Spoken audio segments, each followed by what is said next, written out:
Hey guys, it's Mark Striegel sitting in the minivan. And what better place to do a review of the Motley Crue movie, The Dirt. It debuted on Friday on Netflix, and I watched it this weekend. I'm sure a lot of you guys did. I watched it not once, but twice. Yeah, and I'm going to try to be specific on this and keep this to about 4 minutes or less. Here's the short version. It's good. Watch it. I really recommend it, and I just had a smile on my face throughout the whole thing. Not throughout. There's sad parts, and so not throughout the whole thing, but through most of it. And is it factual? No. It was the Queen movie that I also enjoyed. Factual? No. Is there some issues that I had with it? Yes. But let's start off with the positive. It's really good. You got to watch it. It's a fun watch, and I thought the actors did a great job.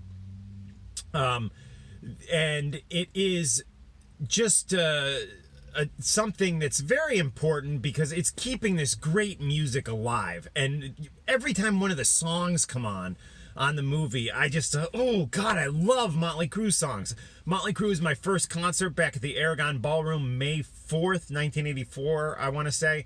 And I've been a diehard fan ever since.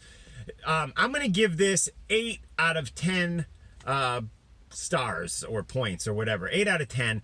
If I weren't a diehard fan, I'd probably give it a 9 or 10 out of 10. It's that good. But because I'm a diehard, I did have some issues with it.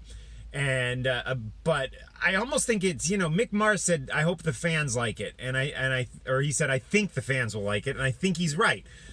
I think some of the crazy diehard fans like myself might have issues with certain things. The timeline, it isn't as off as the Queen movie, but they show Charisse Neal pregnant before Razzle dies, and but Skylar actually died in the girl tragically died in 1995. Razzle died in 1984 in the wreck, so that's off. So that's very awkward and weird for me. I don't know why they felt the need to have Charisse pregnant pre-Razzle getting in a car crash. Correct me if I'm wrong. I don't know. Maybe I'm off here.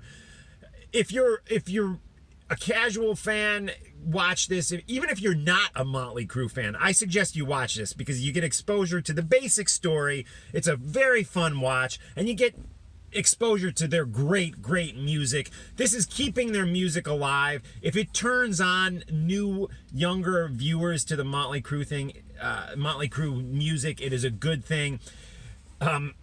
The Doc McGhee thing in the movie. Doc didn't manage Kiss until 1995. He's the guy who put together, getting Ace and Peter back in the band, the reunion, get the makeup back on. So they make it sound like he was already managing Kiss by the time he took on Motley Crue. That's incorrect. Heather Locklear, Tommy, in the Dirt, he did say that he did confuse her with Heather Thomas. They kind of go into that. I don't think she would have came back and said, hey, are you the guy in Whitesnake? Because at that time, Whitesnake had, they'd been around, but they weren't even on MTV until a few years after that. No one cared about Whitesnake until until Slide It In, the self-titled album, which the timeline was a little off there. There were other things. I don't like the very beginning, the very opening, where they say, the 80s sucked. The 80s was great. The 80s gave us Motley Crue. I didn't like that. There were some things in the 80s that sucked, but Motley made the 80s great. And, they were coming out of the 70s. The costumes are wrong. The band in real life was so much cooler looking, so much more badass. I mean, the guy who plays Tommy Lee, I feel like they have him wearing the same wig, through most of the movie, where Tommy's hairstyle went from boom to doom. It was all over the place. And that really bugs me. My biggest complaint about the movie is the band in real life was so much more rebellious, and I'm talking their look here. I'm talking the way they look. So much more anti-establishment and shocking. They were so much more shocking at that time with the massive Aquanet. They didn't have nearly enough Aquanet in this movie. That's not what the band looked like, and it was just not the band. Like, even the extras and stuff, I felt like they weren't truly embracing the styles of 1982 and, you know, at that time. So that is off. The band was way more badass looking than they are in the movie. They're way toned down. I'm not sure why they did that. I would have made them even crazier, you know, but that's just me. All right, I'm way over my time. I was trying to keep this under 4. We're how about under 6? Anyways, it's a great watch. Go watch it, and props to Motley Crue for doing a great job, and the Netflix people for giving a massive platform to this great band who gave us so much great music. All right, watch The Dirt on Netflix if you haven't seen it. I watched it twice.